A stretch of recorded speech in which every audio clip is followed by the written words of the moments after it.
Good afternoon. Welcome back to the B&H Event Space. Today you're tuned in to Close-Up and Macro Photography, Part 3, Introduction to High Magnification and Advanced Techniques.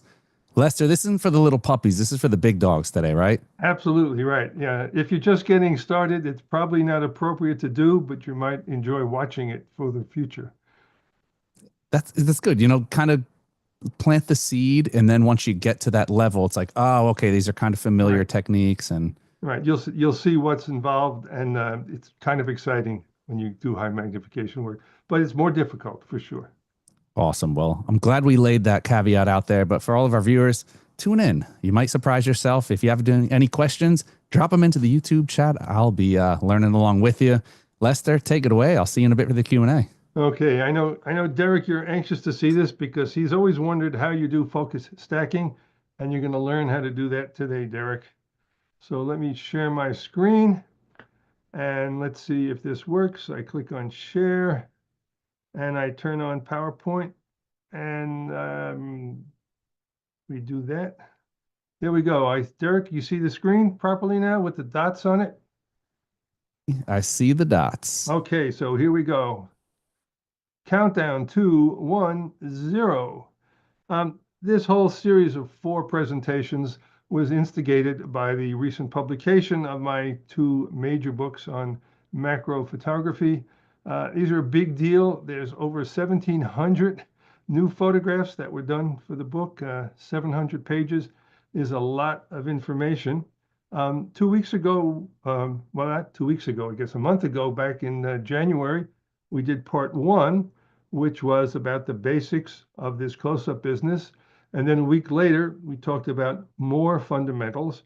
And what we showed is just some of the material that's in volume 1, which dealt with the basics and magnification up to 1x, which is a great way for getting started. If you missed those, you can go to the YouTube channel, and B&H has a special spot for their event space, and you can see all my previous lectures as well as lots of other good stuff that B&H has produced.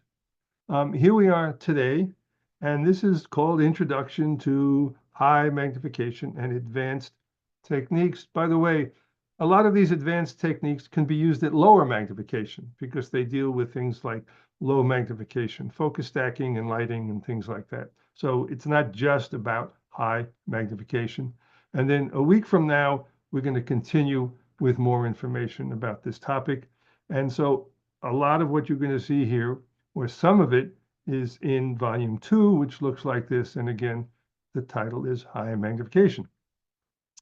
If you want to know more about me, about more of my macro pictures, or possibly even purchasing the books, you can go to macrophotographer.net, very easy, macrophotographer.net. And there are links if you're interested in purchasing the book on either Amazon if you're in the US, or on eBay if you are outside the US. So initially, we talked about the 3 ways of getting close, the basic ways where you work up to magnification of about 1x. And we talked about using close-up filters with any lens you have will get you started, or extension tubes with any lens you have. Or if you want to go full hog, of course, you can get yourself a macro lens. When we get into advanced techniques, we're going to be talking about things like using bellows, long extension tubes, enlarging lenses, even microscope lenses. And we're going to save lenses to next week. So we have a lot to do prior to which lens to use. And so today we're going to talk a lot about this thing called focus stacking. I thought that was very clever. You see, I stacked the title. Focus stacking has changed the lives of macro photographers for sure. It allows us to make pictures that were never even conceivable before the digital era. So let me give you a brief overview of what stacking is and how you do it. So I've set up this little scene with 3 flowers, one in the foreground, one in the middle ground, and one in the background. And what you do is you start out by focusing on the foreground object, and you make an exposure, go click. Then you focus on the middle ground, make an exposure, and go click, exactly the same exposure. And finally, you go to the background and make an exposure, and you go click. Now, this is a simple scene. Very often you might have 7 or 8 or 10 focus points, but this is the basic principle. And so these are called the focus brackets. That's what they call, some people call them the focused slices. And so the 3 individual pictures look like this. The first frame is focused on the foreground, it's in focus, everything else is out of focus. Second picture is focused on the middle ground, and the third picture is focused on the background, and everything else is blurry. And with the magic of software, either in the camera or later on, we can put these 3 steps, or again, 3 slices together, and you wind up with a picture where everything is in focus. It's pretty magic, it's pretty amazing, and it works all the time. So this is called the focus stack. Now, while it's a wonderful thing to have for close-up and macro work, the fact is a lot of landscape photographers are using it now. This is Mono Lake. If you're ever near Yosemite, go see Mono Lake. These are tufa formations. It's an amazing place to photograph. And if you look at my picture here, if you look way in the back, and if you look way in the foreground, you'll see that everything, well, back up, everything looks sharp. Now, if we zoom in, let me zoom in again, you can see that that little bush, that green bush in the back, looks nice and sharp. And if we zoom into the foreground, that also looks sharp. But if you make this with a single exposure, conventional one shot, you can see now the background is very soft. And if we compare the single exposure to the stacked exposure, you can see that the one that's been focus stacked with a few exposures is much sharper, whereas it's impossible with a single exposure to get the foreground and the far background in focus. So the definition of focus bracketing is how you create the individual frames that are going to be put together, whereas focus stacking is the assembly of the individual frames, either in some cameras or usually we do the assembly in post-production. So let's look at an example here. Let's say we have an APS-C camera and we're photographing at f11. I mean, it's similar with full frame or micro four thirds. And so if we have a subject that's only 5 inches wide, 130 millimeters, 2/10 X is about as close as you can get with a typical, prime lens. And the depth of field is only 15 millimeters or a little more than a half an inch. It's not a lot when you're this close. Let's go closer.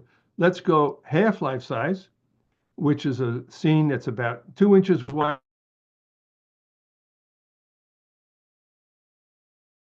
Millimeters or 1/10 of an inch. If we go to full life size or 1x, which is what you can usually do with most macro lenses, at f11, now the depth of field is down to 1 silly millimeter or 4/100th of an inch. So depth of field drops drastically as you increase magnification. But we're only at 1x. Let's increase the magnification.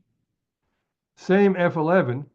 Now we're at 2x. The subject is only a half an inch or about 12 millimeters wide. Depth of field is now 3/10 of a millimeter or 1/100th of an inch. Let's go closer still. At 6x magnification, a tiny subject, only 4 millimeters wide. Depth of field is now 6/100th of a millimeter or 2/1000th of an inch. I'm going to scare you even more because at 20x, which is about the limit that you can use a camera. After that, you usually need a microscope. And so now at 20x, which I don't recommend you start with, it's 2/100th of a millimeter or 8/10,000th of an inch. Ain't a lot. So of course, one of the great benefits of focus stacking is instead of having fractions of a millimeter, you can now enormously increase the depth of field. And in fact, theoretically, it's infinite, but it's really practically not because you're going to bang into your subject. So here's an example. I found these mushrooms during a hike in Massachusetts. And you can see that the foreground here is pretty sharp. The foreground mushrooms look pretty okay. But as you scroll toward the back, you can see that they're out of focus. And this was taken with a very small aperture. But small mushrooms, You just cannot get everything in focus with a single shot. But if I do a focus stack, look at that. Now, everything from the foreground all the way to the background is in focus, as opposed to going this way, and you can see that's single exposure at maybe f22. This is a focus bracket, maybe a whole series at maybe f5.6, something like that. And here's another example. If you want to photograph this flower, but you want to photograph the center of it, this is what it looks like at f22, a single exposure. And you can see maybe the tip here is in focus and it rapidly goes out of focus. But if I do a focus stack at f8 in 25 individual steps, now everything is in focus from here all the way to the back. And that's pretty magic compared to a single exposure at f22. So in the old days with film, you were stuck with this. And now look what we can do with focus bracketing. Pretty cool. And in fact, here's the contact sheet that shows all 25 individual steps. So I went out to my car one day, and on the side of my car was this critter. And he was very, very still, which was cool. So I turned around, went back in, grabbed my tripod and my camera, and I was able to make a series of 20 steps at f8. And luckily he held still. The one thing, I don't know if you can see here, but if you look at the antenna, it looks like they're bifurcated here and here and here. In fact, what happened in between each step is it moved a little bit. So it looks like he has more antenna than he really did. But other than that, luckily he held still for a long time, and it's perfectly sharp from way down here to all the way up here. Pretty cool. Another day, I went to the supermarket and got some flowers. I had a project I had in mind, and looking around on the petals, I saw this guy. Now, I think he was unwell because luckily for me, he didn't move. And so while he was sitting on one of the petals, again with the camera on the tripod, I was able to get the whole insect in focus. Not everybody wants to photograph insects. Maybe you like to photograph your breakfast roll or your lunch. And again, with a series of focus stacks, you can get the poppy seeds to look really great. If you only had one exposure, only some of the poppy seeds would be sharp because the roll is curved, and so it couldn't pick up the depth of field on other parts of the scene. If you're not interested in insects or food, maybe your interest is in medical or scientific or biological. And this is a kidney stone, which doesn't look very nice. It's only 4 millimeters wide, but notice it's perfectly in focus. Every scary detail is sharp. Maybe your interest is in electronics. This is probably about 3 or 4x. And again, every wire, as well as the microchip itself, is nice and sharp. If your interest is more mechanical, this is a tiny little brass screw for scale. It's sitting on the letter O key on a computer keyboard. And if you zoom in and magnify it a lot, this, in fact, is what the threads look like. Pretty interesting to go from something that you can barely see with your naked eye to about 10 or 20x. So if we look at the benefits of focus stacking, for sure, it increases the depth of field. But another thing it can do is get rid of distracting backgrounds. And this is something that people maybe don't appreciate as much as they should. So here is a little blossom that was photographed at f22. And you notice the background is very busy, very annoying. And even the flower is not particularly sharp because we used a small aperture. We're going to learn about diffraction in a few minutes.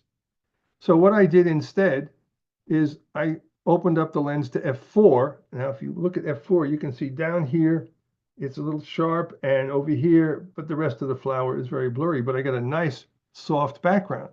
If I do a focus stack of a whole bunch of pictures at f4, now look at that, it's fantastic because the whole flower is in focus from the back petal all the way to the front leaf, and the background is nice and blurry. So again, you went from something like this, which is not pleasant to look at, to something like that. So by using a large aperture and focus stacking, I get the best of both worlds. I get a sharp flower and I get a very blurry background. Here's another example of the same thing. This is f16, a single exposure, and the budding flower on the left is soft and the background is very busy and annoying. If I do a focus stack instead, this is 14 steps at f5.6, so I have a shallower depth of field, makes the background soft, and yet the three blossoms are all sharply in focus. There's another benefit to focus stacking, and that is that we can increase sharpness by minimizing something called diffraction. And most people don't know what diffraction is because it generally does not affect conventional photography. So what diffraction is occurs when a bundle of light goes through a small opening, and that small opening is the iris diaphragm in every lens. And as the hole gets smaller and smaller and smaller, the diffraction softening gets worse and worse and worse. And so it's less sharp and it has lower contrast. Now, here's why it becomes worse. You say, well, the size of the hole in the lens doesn't change when I do macro photography. Well, the physical size of the hole doesn't change, but the effective size does change.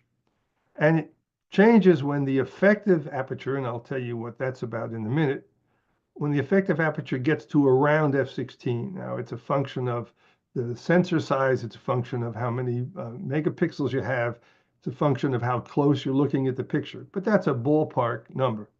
So what do we mean by effective aperture? Well, in conventional photography, when you set the lens to f4, the camera sensor sees it as f4. If you set it to f5.6, the sensor sees it as f5.6, and so on. But when you do close-up photography, here's what happens. It turns out that the aperture that the sensor sees is not the aperture you set on the lens, but it's the aperture that you set on the lens times the quantity, the magnification, plus 1. Say it again. The effective aperture, or the aperture that the camera sees, is based on the f number on the lens times the magnification plus 1. So let's do an example. At f16, let's say you're working at 1x, which is the limit of most macro lenses. So you have 16 times 1x plus 1, and you do the arithmetic, and the effective aperture is now f32, even though you said, but I set the lens to f16. Well, too bad. That's what's happened optically. Now, f32 is into the diffraction visible area, but it's not catastrophic at that size unless you really zoom in and check it out. But let's go to 5x, much higher magnification, and use f16. Now, if you look at the numbers, the effective aperture is f96, which is basically a catastrophe because it's going to be really soft. You'll see the image, but it will not be sharp in any way, shape, or form.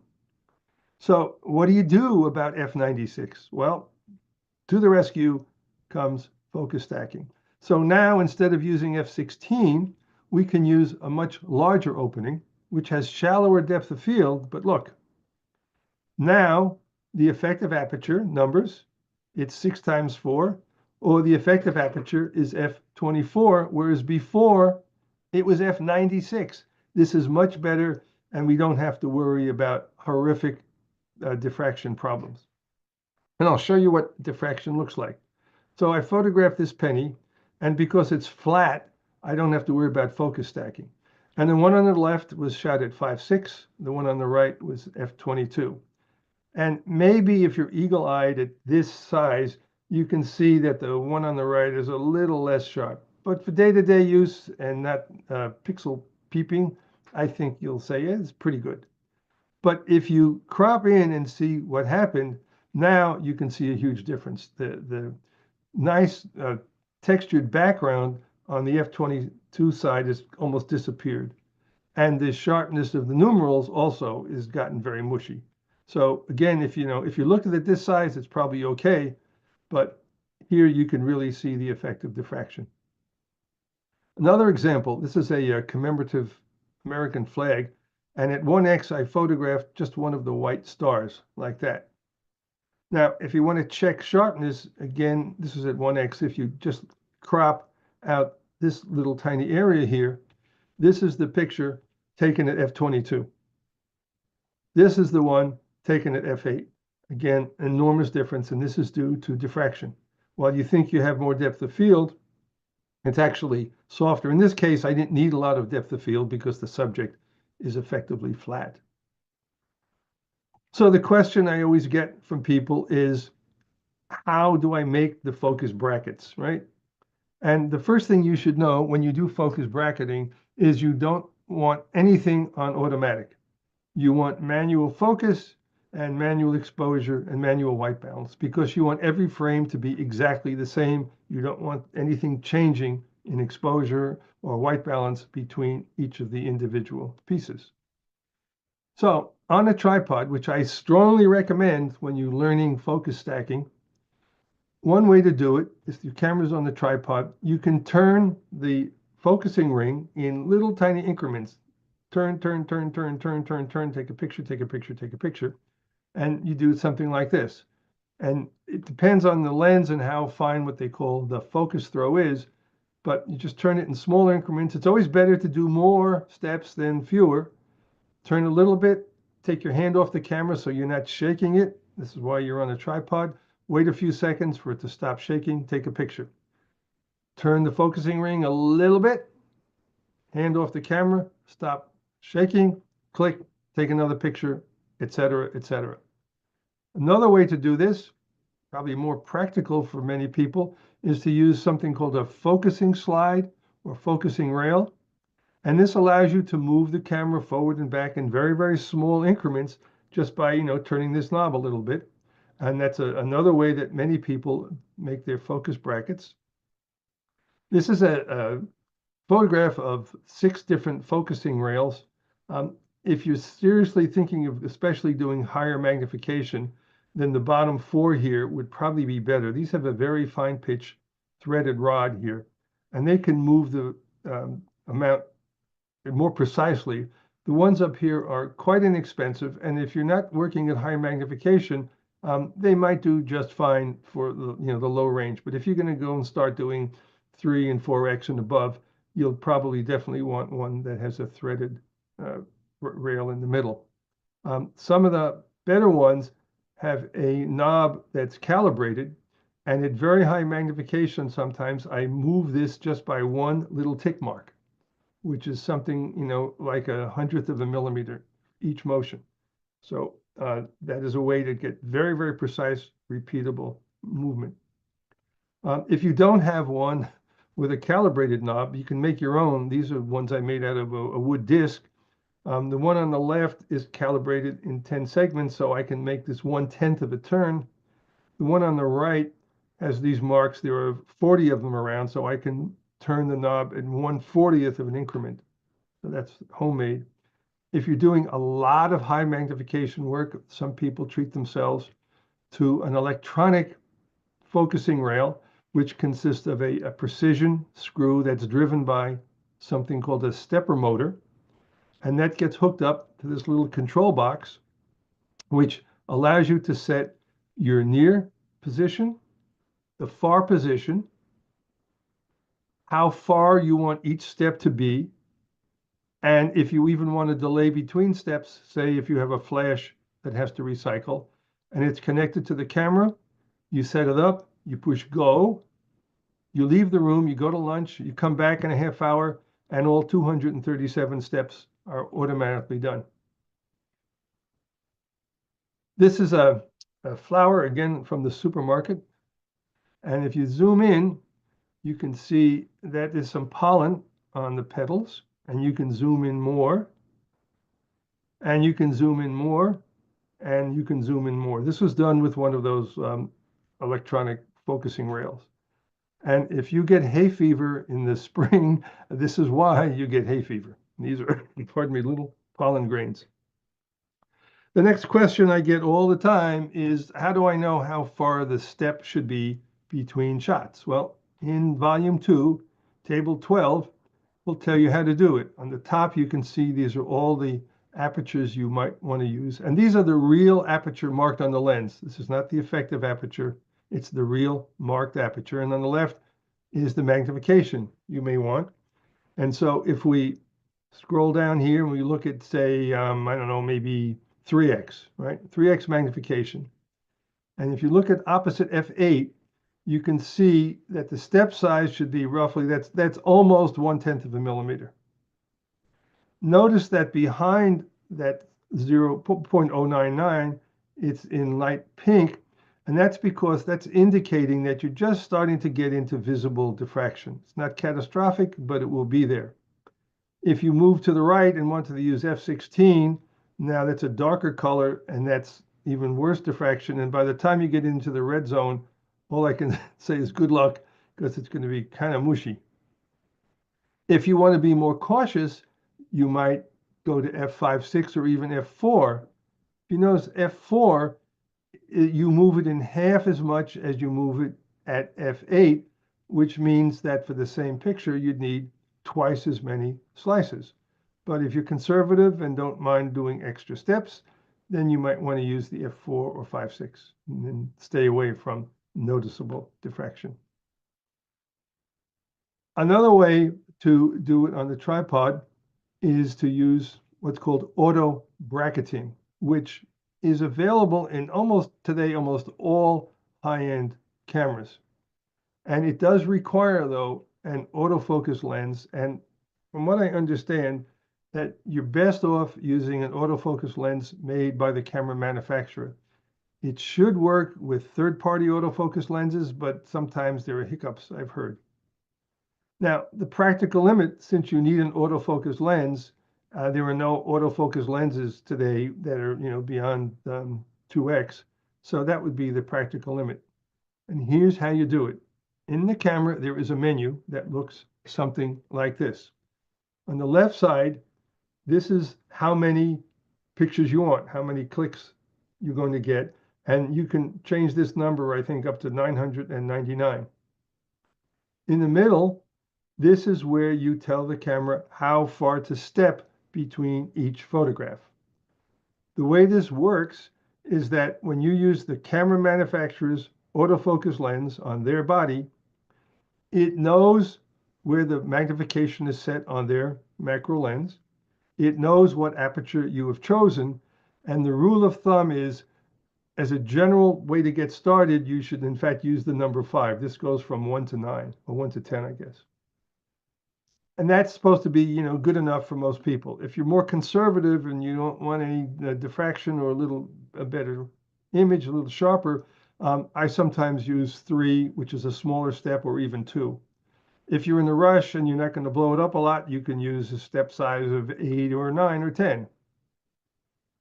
The interval is the time between shots. So if you're waiting for the flash to recycle after each picture, you might want to set it to a few seconds. If you're not, if you don't care about flash and the camera's on the tripod, you can just set it to 0 and let the camera go as fast as it wants. Here's another brand, and you can see very similar. You can indicate the number of shots. Again, the steps here go from 1 to 9 or 10, and this is the time, if any, between shots. So this would be automatic camera on the tripod, put in the numbers, push go, and it just takes all the pictures automatically. If you're not on the tripod, which I don't recommend when you're getting started, you can use the burst mode and what we call the glide-in system. So you set your camera to burst mode where it makes a whole bunch of pictures quickly. It goes bang, bang, bang, bang, bang, bang, bang. And some cameras will do 5 frames a second, some as many as 20 frames a second. And you must be in manual focus. Not autofocus, but manual focus. And it looks like this. So you get set up, you set the camera to burst mode, and you start at the front of the scene. And then as the camera's going bang, bang, bang, bang, bang, bang, bang, you're slowly moving in toward the back. And this whole thing happens in a second and a half or something like that. And I recommend when you're new to this, you try it a few times because it takes some muscle memory to get a hang of how fast you should move in versus how fast the burst mode is working on your camera. And here's a picture that I did just like that. And you can see this was available light. You can see the whole insect is in sharp, except maybe the tippy tip of his foot here, but everything else is sharp all the way, including the antenna. And he did not move the whole time. Thank you very much. And here is the contact sheet from that series. And you can see I didn't need some of the frames at the beginning and especially at the end. I had too many. But better to have more than not enough. Here's another example. This is a close-up shot of a flower and stem, and you can see it's very, very sharp from the foreground all the way to the background. But the first bracketed exposure was in the foreground, and down here you can see the little fuzzy hairs are very sharp, and it gets really blurry as you go toward the back.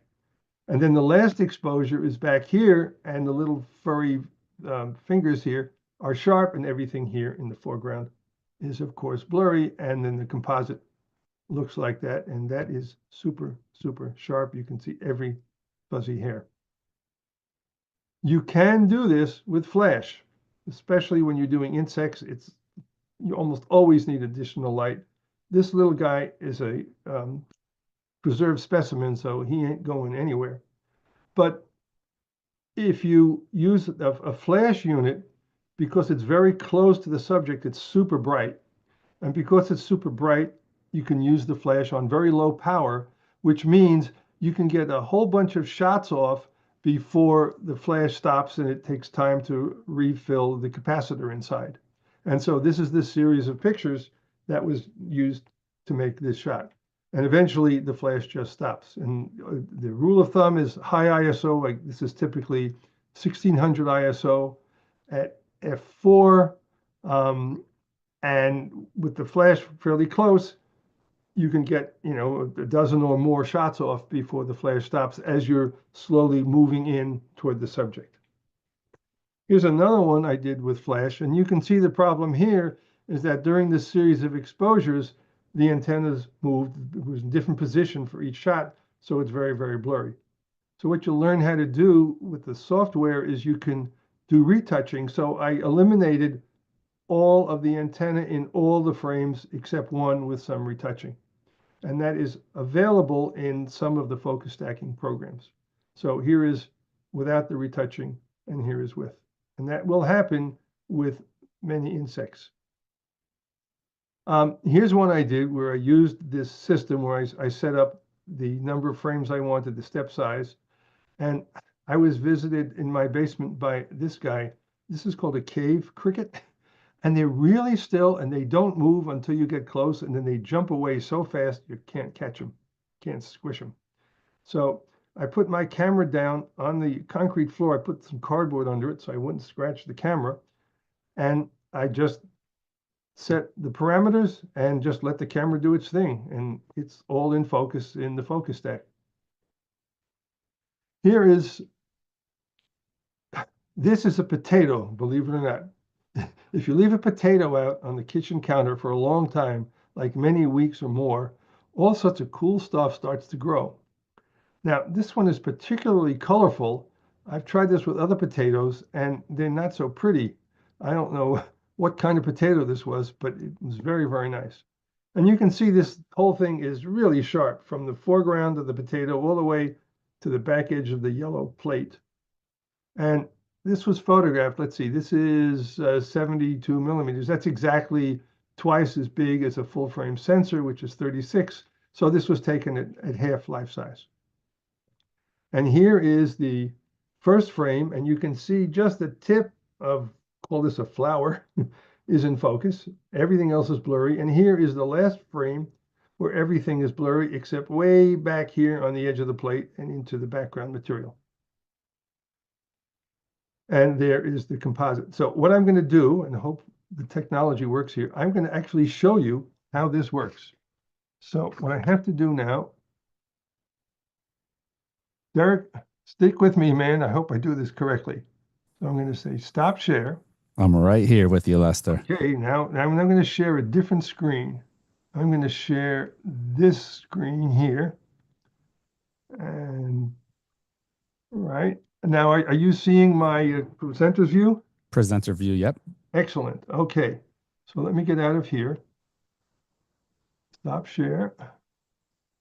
And now I'm going to go to Helicon, which is the software we're going to do the stacking with. And I've got to share that screen. Share this, yes, this screen.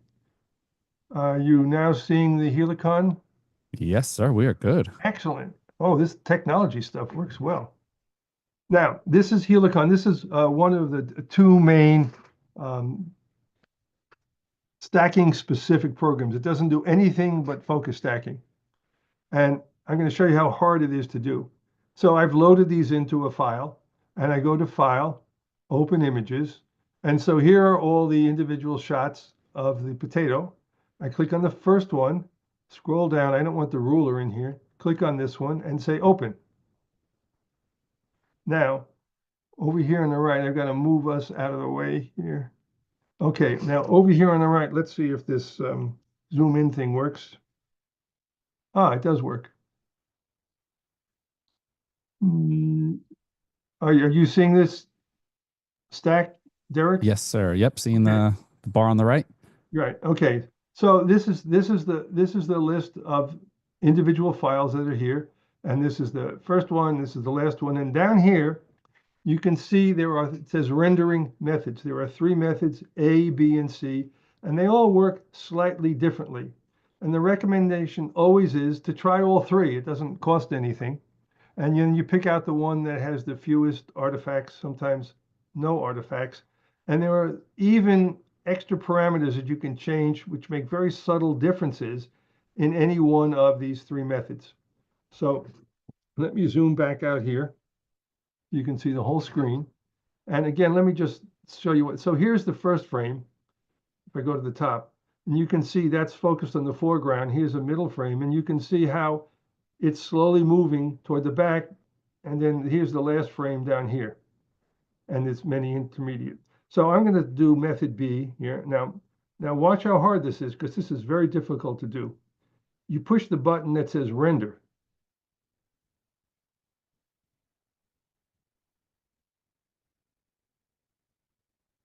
Boom, that's it. And look at this. Is that cool or what? Look at the detail here. Every little hair is in focus, and way in the background, it's in focus also. That is pretty, I mean, the first time I did this, I fell off my chair. It is just spectacular how sharp this is. Now, this went extremely quickly because for the benefit of the demonstration, I converted all the files to smaller JPEG so it would run faster. If you are doing, a high magnification of an insect and you're using all TIFF files, it can take 10 minutes or more to run a stack. But it does it by itself. There's nothing really that you have to do. So that is what focus stacking looks like. Let me do it again because it's so cool to watch. This time I'm going to do method C. And pay attention because it's a lot of fun. Push the render button, and there it goes.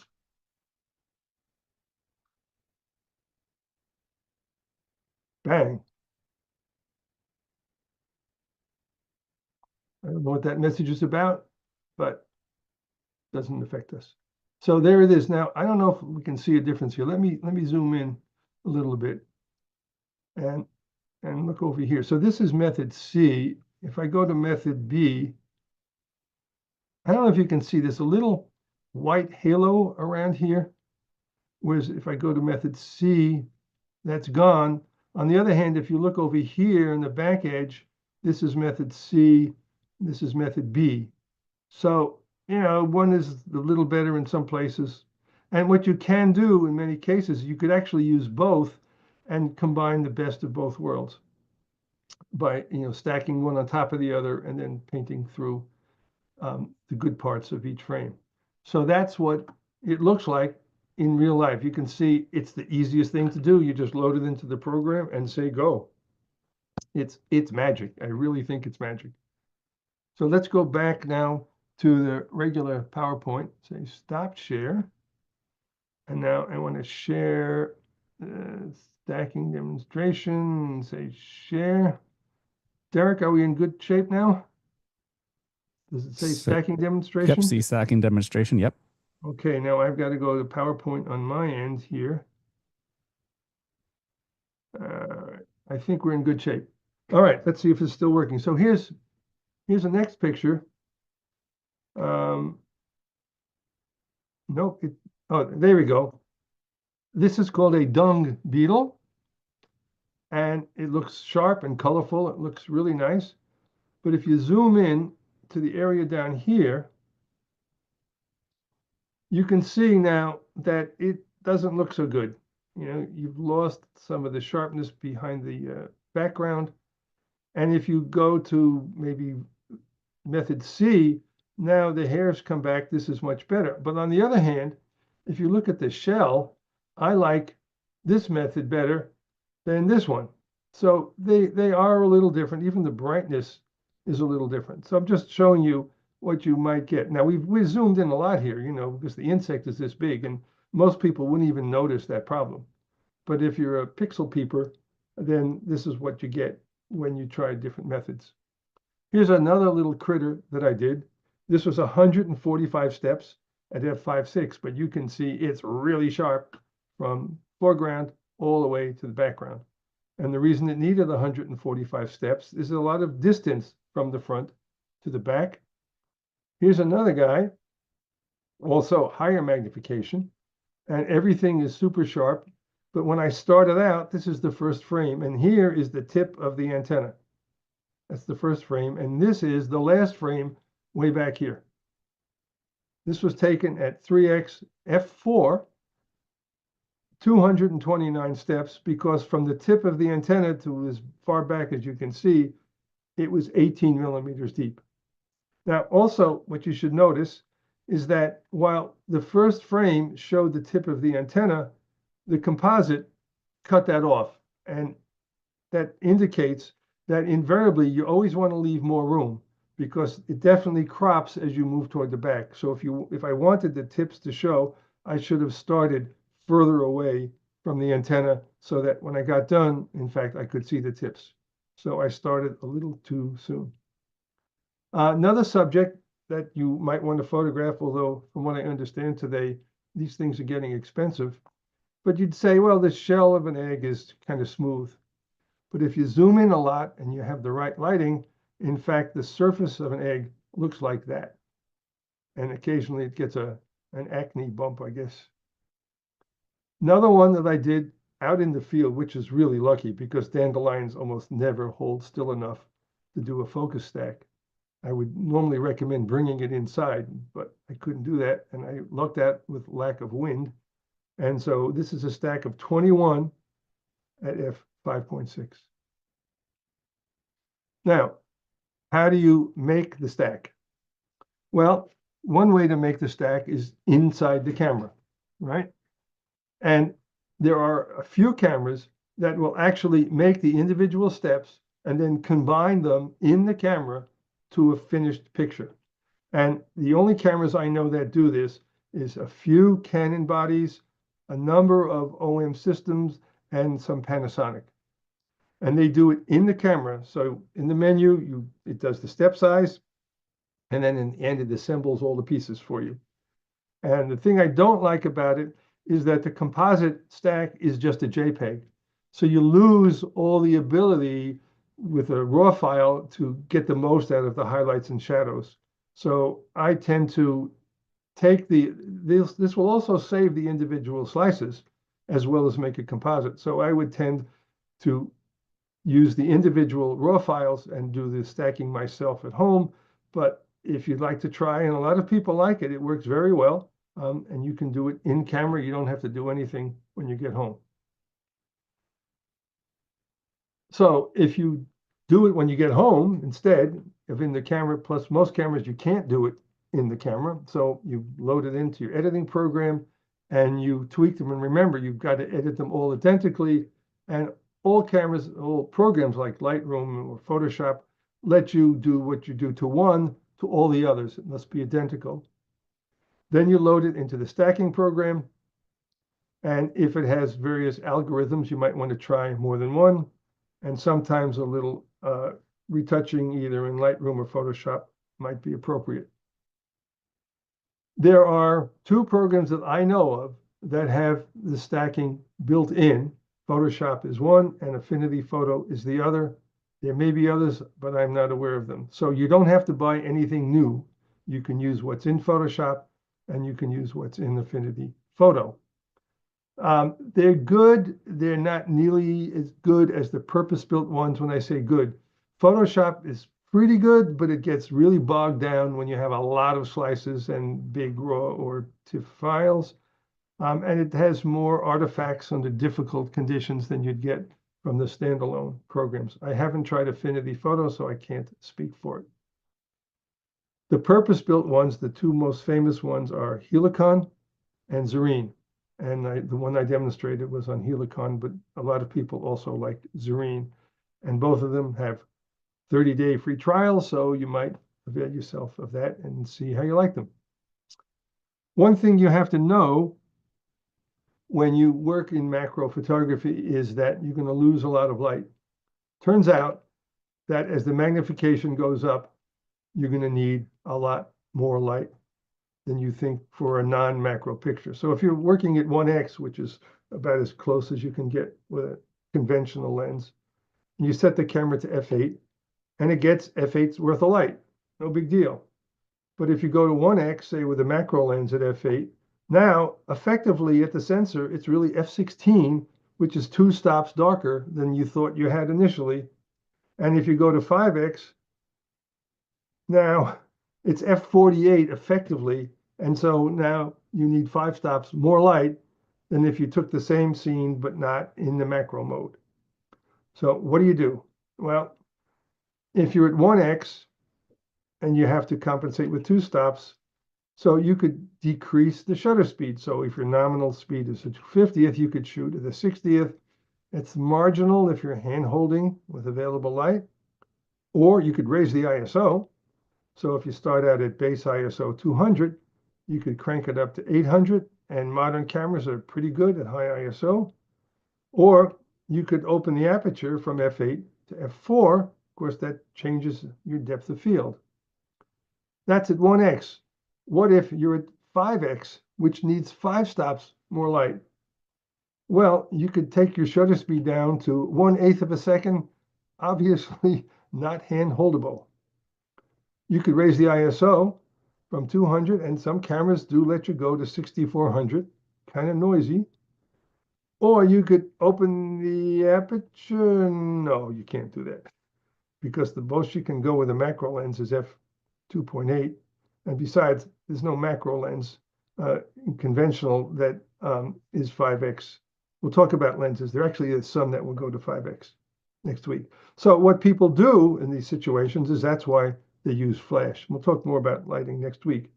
But because the flash is so close, now I don't have to worry about not having enough light and opening the lens or slowing the shutter speed down. And the way we do this is we set the flash to manual mode, and then you can change the power of the flash. When you're this close, you do not need the flash at full power.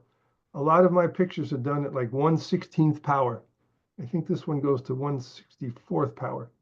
And you can use low ISO. I'm sorry, no. When we do focus bracketing, bang, bang, bang, bang, bang, I usually set the ISO to around 1600 and use about 1/8 or 1/16th power. So this allows me to get a series of pictures before the flash craps out. Now, I do want to mention, while this is all very, very cool, it's not appropriate, and don't get carried away and think that you have to stack every picture. This photograph, I think, obviously needs focus stacking, and it looks a lot better with 14 frames, but it's a lot more work. On the other hand, this is a single exposure at f22. I think it looks pretty good. So everything doesn't have to be stacked. It depends on the scene and what's important. There's nothing wrong with blurry parts of a scene in the background. This little guy, if I'm careful to be very parallel to the subject, so the distance is exactly the same from one end of the scene to the other, then this is a single exposure. I don't need to focus bracket this. Butterflies are a great subject. kind of hard to do focus brackets because they're so peripatetic and they move a lot. So if you stay parallel to the butterfly, you can see it's very, very sharp, and that's just a single exposure. These two caterpillars were luckily exactly the same distance away from the lens, and so with one single exposure, I was able to get them both in focus.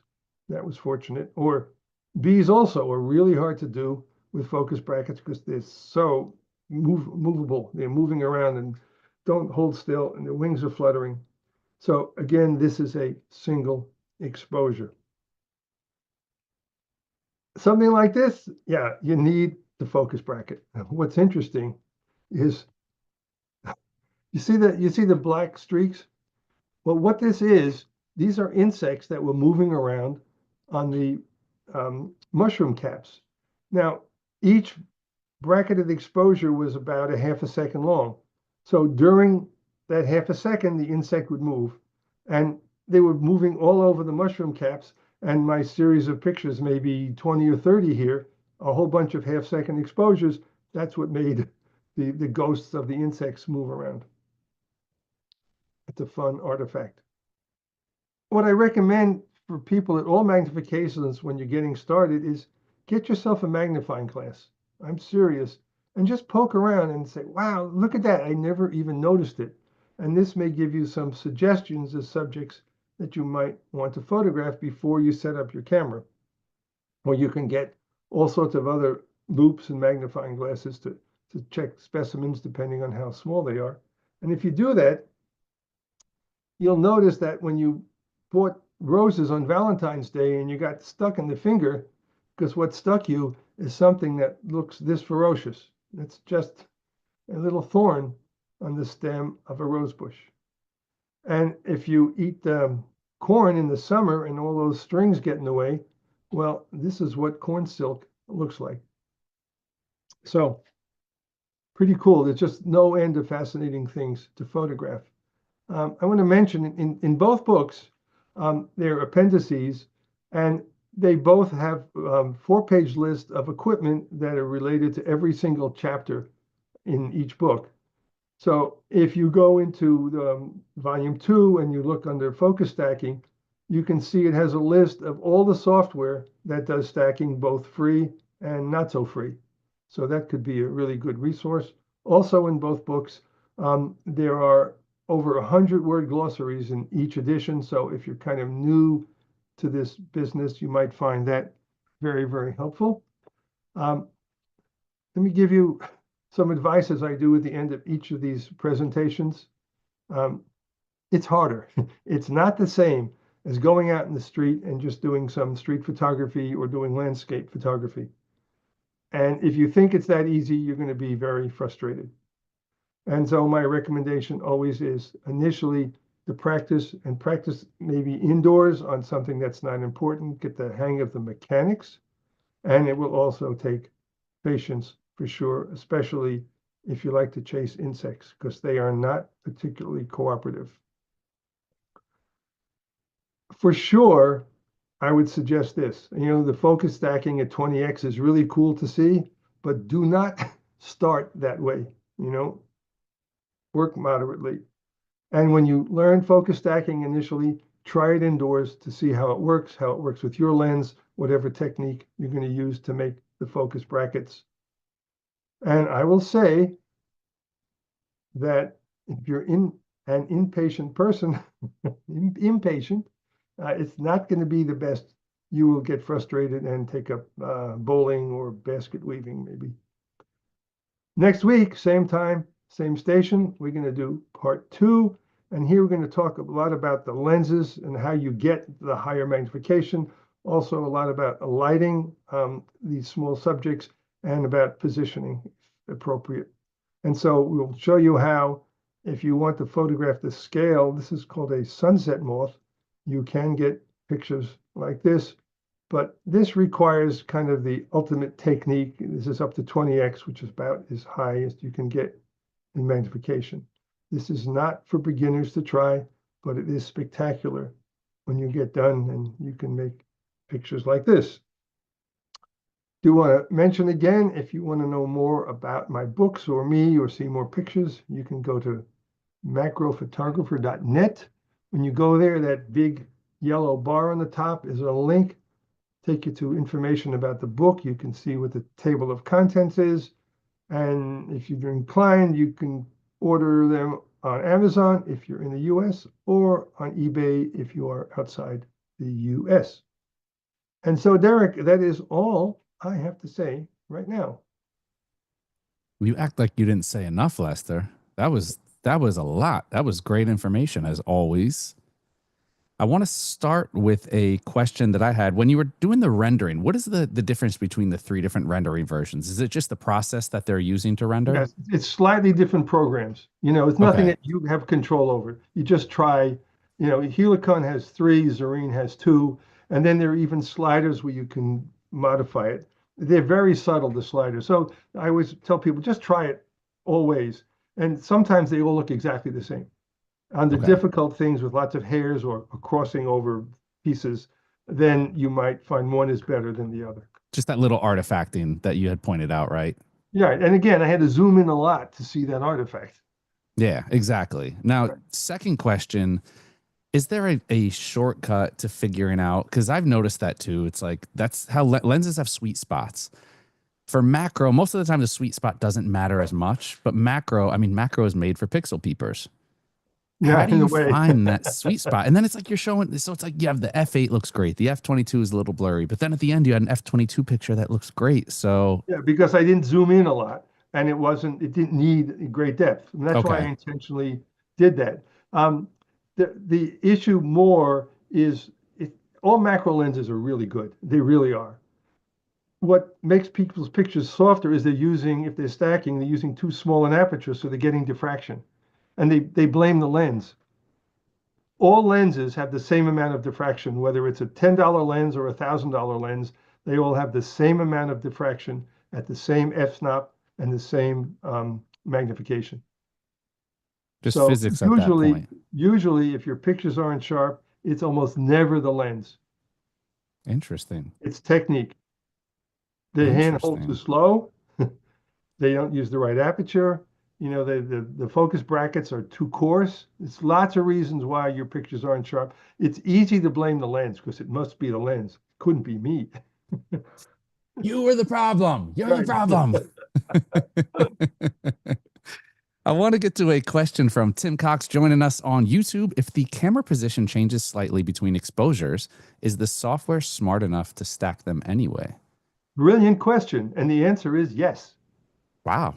Right. Because remember, as you move in toward the subject, right, you're changing the magnification a little bit. But the software says, don't worry about it. I can handle it.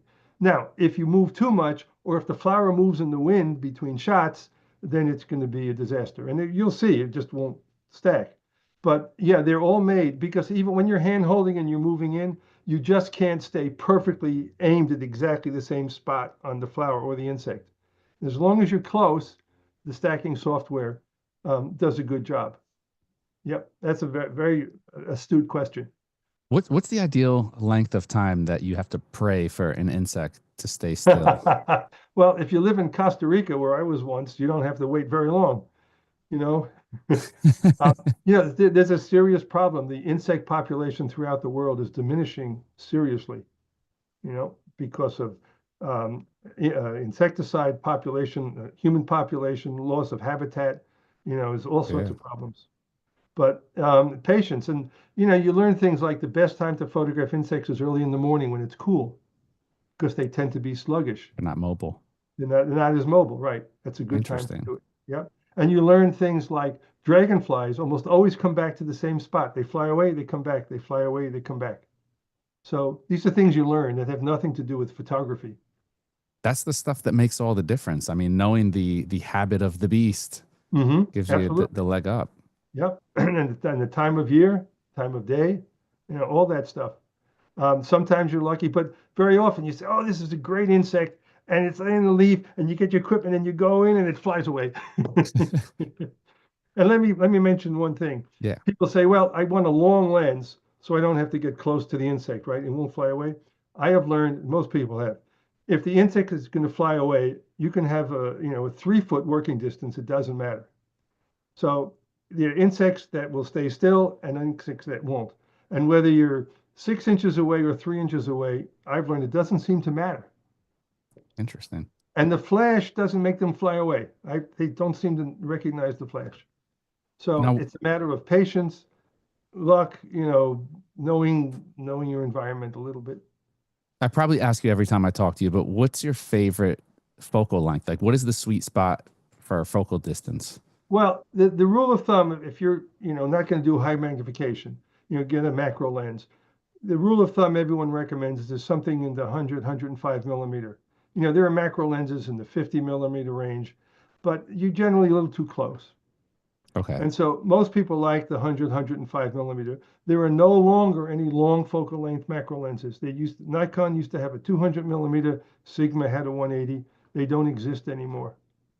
Okay. So when I say 100 millimeter equivalent, so a lot of Olympus people use their 60 millimeter lens, which is the equivalent of 120. And on my Fuji, which is an 80, that's the equivalent of 120. So something in that area. If you're going to buy a macro lens and especially work outside, that's a good range to use. Which Fujifilm body are you using? All right, now I have XT4s. Oh, nice. I haven't gone to the fives because at the moment I don't need 40 megapixels. It Yeah, makes that's everything. enough. I just don't need all those megapixels. I'm sorry. I'm gonna have to throw you my GFX 100S. Oh, please. I want to see you do some 100 megapixel. I'm not putting it to use over here.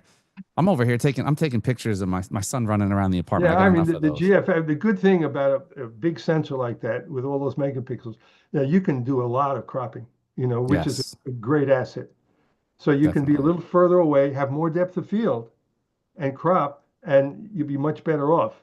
But the optics for those cameras are not as available. It's not a macro camera. Now you could Yeah. adopt when you're macro, you don't need a lens that covers full frame. If it covers a 35 millimeter size frame, if you put it on bellows and all, but a lot of the hardware just isn't available yet for the GFX. Is there a focal or not a focal length, a sensor size? Is there one that's better? I mean, I know Olympus, a lot of people say micro four thirds for like wildlife because it's inherently more in focus. You don't have that, you have that richer depth of field. Is there anything versus full frame, APS-C, medium format, large I, format that's I best? refuse to get in that argument. The hard thing is to make pictures. A lot of people are using the micro four thirds because, real quick, you can shoot at half life size with a micro four thirds to get the same field of view as full frame. Mm, So you need half the magnification, you get more depth of field. Got that? yeah, You at the math is 1x mathing. at 1x with a micro four thirds, you get the same scene as 2x with a full frame camera. 1x gives you more depth of field. So the picture looks the same, but you have more depth of field. Now, some people say, yeah, it's noisier and you see diffraction a little sooner. I see a lot of people on macro websites that are using the Olympus system and they're making great pictures. And the lenses are much smaller and lighter when you're out in the field all day, as opposed to working with a big full frame lens. There's a lot to be said for the weight and size. They all make great pictures. The problem invariably is the photographer, not the equipment.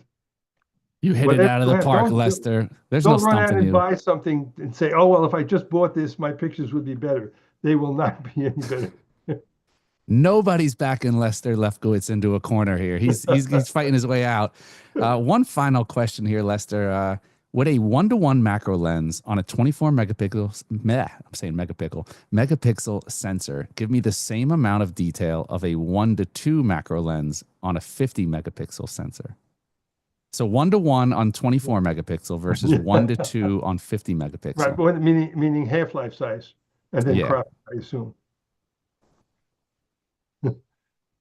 Would it be, well, you'll get more depth of field with the 50 megapixel and half-life size because you're lower magnification. And if the optics is good and your technique is good, you'd be better off with the 50 megapixel and half-life size. Okay. Was that Because somebody on my team trying to stump Lester? We need to get to the bottom of this. because you're using lower magnification, right? And assuming the lens is high quality so that when you crop it that much to, get the same number of pixels on the scene, you'll be okay. Because you'll have to crop the one that's shot at half-life size to match the one shot at full life size. And again, if you're a pixel peeper and do a test, then you can have a fight over it. Maybe there'd be some difference. I think whatever system you have, you should use and learn on that. Later on, B&H will be happy to sell you anything you want, new bodies, new lenses, and go from there. Buy it, wait until after the return period. If it doesn't work out, buy another one. Don't say that. This is great. I will tell you, I'm so glad you did the refraction or the what was it? The diffraction with the coin. Oh yes, yep. Because I can admit it now. I was my aperture was too stopped down. I had taken pictures. I'm a big, I don't know if you know this, I'm a big coin collector. So I have like really? some old, Cool. yeah. I used to work in a bank and I'd come across coins, and so it got me into it. And then I came across a macro lens, and I could not figure out. And you already know, I blamed the camera, I blamed the lens. I must not have the right. I need a bit. This whole time it was me. So now I gotta go. If you get the camera perfectly parallel to the coin, you don't need f/16. You don't need f/22. F8 would be fine, and you'd have far less diffraction. Yeah, this was years ago. I'm giving myself it was a long time ago, but I do remember it. It's like, I think that's that beginner mindset of like, oh, just stop it all the way down. You'll get the sharpest. Right. Okay. Well, that's okay. Everyone seems to know that. And in conventional photography, that's the thing to do to get more in focus. Yeah. But it's not appropriate because what you thought you were shooting at f/16 was more like f/64 or something, right? It's no one's fault. I'll even give you, no excuses, because no one in the real world, that just doesn't happen, right? It's not a problem. Now, there are some landscape photographers who are fanatic pixel peepers, and yeah, they know that even for landscape, they shouldn't use f/22. But most people don't know, don't care, and they don't notice it. It's true. So now you can break out your collection and reshoot all those soft photographs. I got my lights set up. We're ready to go. I'm hitting the stop button on this, and we're pulling out the macro lens again. Well, Lester, always a ton of information. It's just fun having you on. We always talk behind the scenes. We have you on. It's fun in the green room. You have such a great personality, and you make this stuff so fun at the same time as being educational. Don't forget, one more week. Next week, same time, same station. There we go. Same bat channel. Stuff. Pardon me? Same bat channel. One more. Part 4. And then part 4 about lenses and lighting. Awesome. Important stuff. So huge thank you to Lester once again, and to all of our viewers out there. Hope you guys had fun learning along with us. We'll see Lester back next week along with you all. But another edition of the B&H Event Space now in the books. Catch y'all next time. Thank you, Derek. Thanks, Lester.